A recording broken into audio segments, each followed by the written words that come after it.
And now an update on 152, formerly the number 2, here at the Huckleberry Railroad.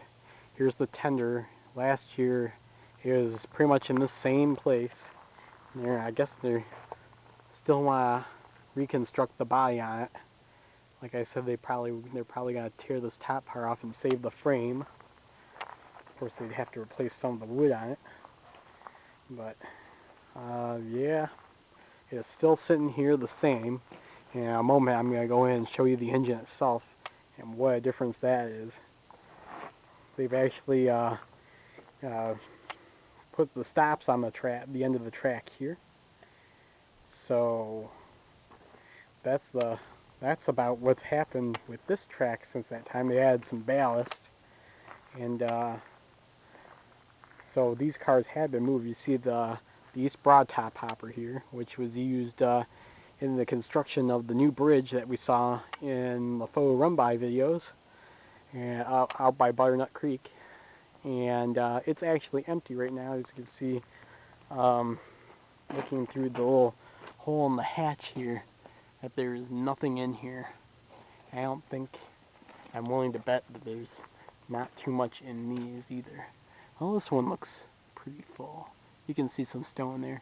This is just a side sill, so whoever gets knocked off the top of the car will fall onto this, as well as if there's any holes in the sill, that gets in there. But yeah, it's parked here with the 152's tender. And this pipe extension here is for like pumping from the tower, the water tower, or if we had to, they'd get a pump and pump it from a river or a stream. But that's what this is for. If the train is long enough that they can't, that it would be blocking, they don't want to block the crossing down in town, that they would pull past the tower and then just pump it in with the hose. Walking down here now, I should mention that I have a model of an EBT hopper on my HON3 layout that I haven't got a video of yet. Sorry about that. I'm still working on some of the Huckleberry coaches for that. I had 4 of them. Now I'm working on 3 more to match the home-built cars, which I'll show later on in the next video. But yeah, this car is looking kind of beat up right now. Besides track maintenance, a few years ago, it was used to haul the gas generators under the slope sheet here on the ends because they outlawed having a gas generator on the back of a steam locomotive. And that's how you power all the lights that are on the train, especially Christmas lights at Christmas. So this car had to be used for that, but now they got diesel generators on there. Don't ask me how that works. How diesel generator, I guess it's because diesel is less volatile than gasoline, so they figured it was less dangerous to have it on a steam locomotive. Here's the weed sprayer car that they should be taking out once the part gets them some money to put some more weed killer in it to spray all along the line here. And the other flat cars, which are used for track maintenance and carrying displays out, as you can see, it's got some crossing gate arms right here. And I'm surprised that they spray across 2 of them. That rail down there is long enough to fit across more than 1, but I don't know why they got this on 2. Probably so it didn't hit that one down there, but I would have thought they would put it on there. Anyway, I don't know. But since that time, they finished the switch down that the train is sitting on here, and they continued the track up to the display houses, and they're going to, that switch that you see just right there is going to go into the new pole barn that they just built last year that you might have seen in that video. Walking down here, I'll try and get that.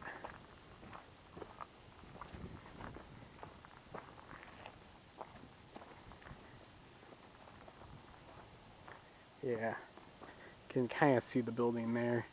They built those gates on it, so it's got a new fenced-in kind of thing going on. Before, the fence was kind of just straight on, right across, and didn't really have any access out that way other than, I think this gate is new too.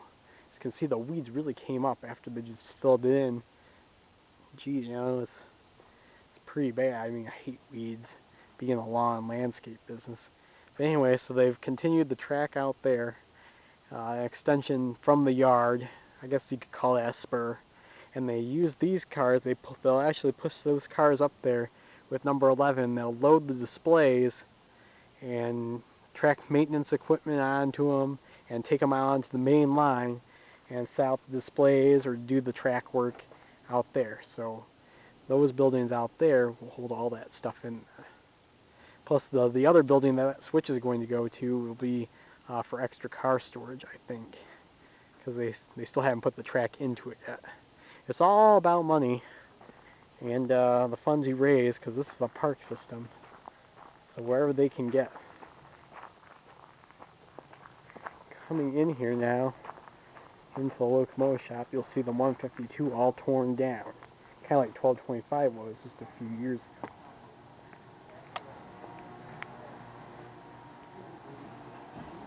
Here's one of the speeder cars. You saw the other one. Well, this is the same one actually. There's another one out here. Here's a 152. And last year you saw it with the cab and the jacking all still on it, and the rods too. The rods have been taken off, and the wheels are out of placement down here, so they moved it. And without the rods, they kind of want to go freely, so we didn't want to do that with the 1225. But this is a much smaller engine. I think I said 38 tons. And it's a lot less with all the stuff on it. Here we got the Johnson bar, which is the reverser on this locomotive. 1225, as you know, has a screw type manual powered reverser. Well, it's got a powered reverser on it, but you gotta manually turn it, whereas 765 would have an arm like this, only smaller. It's called air powered reverser. Some people still call it Johnson bar though. I still say that's wrong. But yeah, this is the engineer's side over, and the fireman's side here. They took all their controls off on that. That would be the opening for where the line goes for the throttle. And along the side here.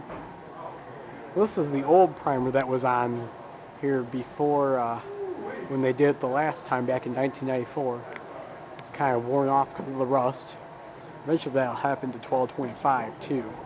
But we're hoping like this one in the last 15 years to protect the boiler. Still got some of the valve gear rods on here. Those will be reworked eventually. And the front end here, you look in, you'll see at the bottom there the tube sheet. They are some of the cut tubes, and the rest of them have all been removed at the top. As you can see through the holes in there, you can actually see all the way looking through the end sheet. Whereas in these ones, you'd have to look straight down the tubes to see into there. But they've all been cut out, and these ones in the bottom have to be removed. So that's what's happened so far with the 152. They talk about redoing the inside, cleaning that all out in the smoke box. But from what I hear, the wrapper sheets on the side of the boiler are all good, and they're probably still going to have to replace a lot of the stay bolts in the firebox, but it's not going to be a full, probably not going to be a full firebox replacement like on the 1225.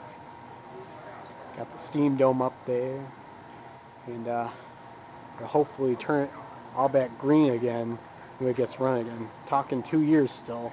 So like I said, like it was 2 years last year, so they pushed it back.